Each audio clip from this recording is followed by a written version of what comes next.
You, in the 60s, you were ready to say, it's nation time. You don't say that no more.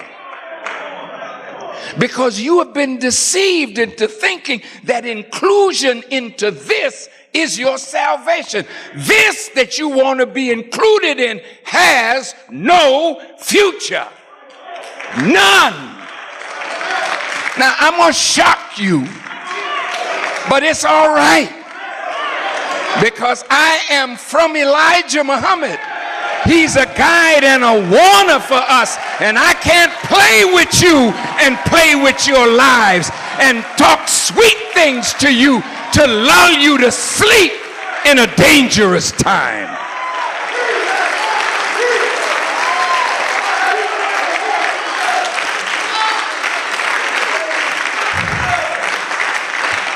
The dollar is falling. I'm going to help Sister Frederica with $5,000 to the credit union. Listen, but I'm not under any illusion.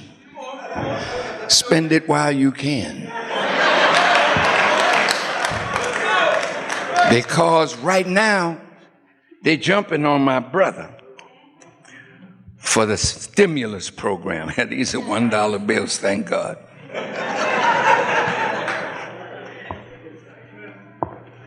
That poor man, surrounded by people that used to work for the Federal Reserve, surrounded by bankers who are the real thieves, who have given us toxic paper and sold toxic paper, bundled it and sold it to foreigners.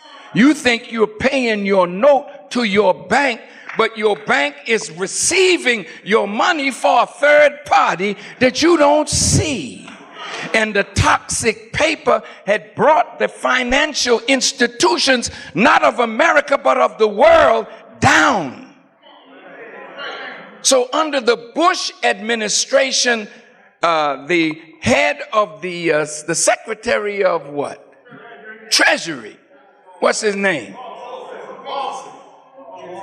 Jimmy Paulson, wasn't it? Yeah, whatever his first name is. But Mr. Paulson advocated billions and billions of dollars to be given to the banks. Nobody knows about that money, where it went, because there was no oversight. Now comes our brother, wanting to do right for who? For America. And they told him, look, you got to have another stimulus package, because if it doesn't, we'll be in a depression worse than the 1930s. Well, you are no better than the advice and counsel that you get from the intelligence that's around you. So he ordered nearly $800 billion. The country is bankrupt as we speak. They're about $9 trillion in debt, but they have another set of books. When it deals with Social Security, when it deals with Medicare, Medicaid, it's over $60 trillion in debt. So what's backing up the money that they're printing? Nothing. And the more money they print, the weaker the dollar gets that's in our pocket. I was in New York in 1972 and bought an Eldorado Cadillac. My first pimp ride. No, Eldorado. And guess what I paid for it? $12,000 in 1972. Few years later, the cars are plastic, styrofoam, looks good but don't hit nothing. 40,000, 50,000, 80,000, 120,000. Imagine a car for 450,000, 500, $500,000 for a car, and the moment you drive it off the lot, the value had gone down. So this dollar, look how they inflated the value of your home and then tricked you into borrowing money on your so-called equity that you really didn't have. Now you grab the equity. Now the interest started moving up. Now you're in deep trouble. And now the house that you borrowed money on, thinking that it was valued at a certain price, now the real value of your house is staring you in the face. It's hardly nothing compared to what you thought you had. As Brother Malcolm said, we've been had. We've been tricked. We've been bamboozled. Now I close. They are turning up the heat on our brother.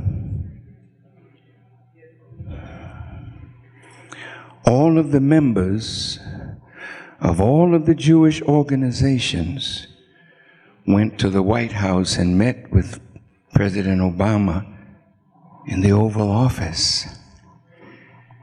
And they told him to back up from saying that settlements should be frozen in the West Bank. And they told him, if you disagree with Israel, don't ever say it in the public, but talk to us privately. And what I read from one of those who was at the meeting, one of the younger rabbis, he said, Barak said, I'm not going to do that. He said, you did that with Bush and you got nothing. I'm not going to be that kind of president for you. Wow.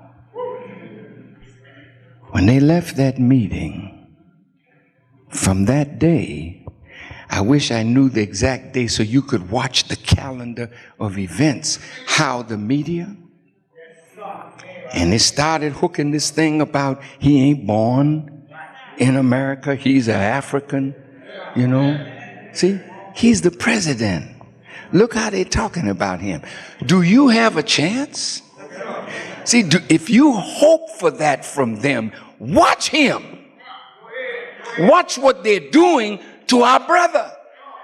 Now, do you know that he has more real death threats than any president that ever was before him? And the Secret Service does not have enough money allocated to them for the amount of protection that he requires, so they got to go and get more money. What does that tell you? They got up on the radio and somebody asked the question on internet, should he be assassinated?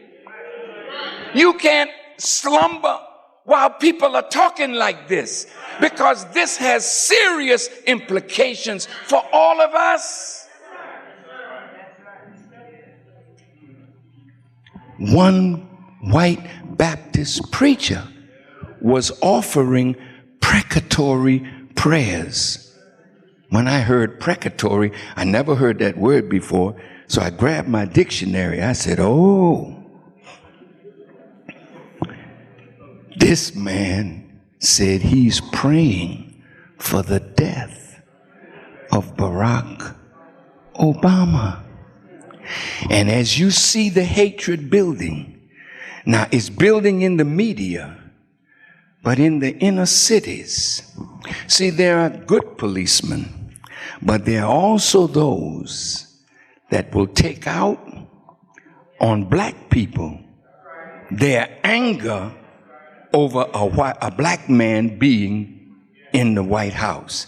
And I have on my desk a letter from a National Association of Black Policemen saying that in all the major cities, there is a tax on black people by white police. They leave the blacks over here and they move on us.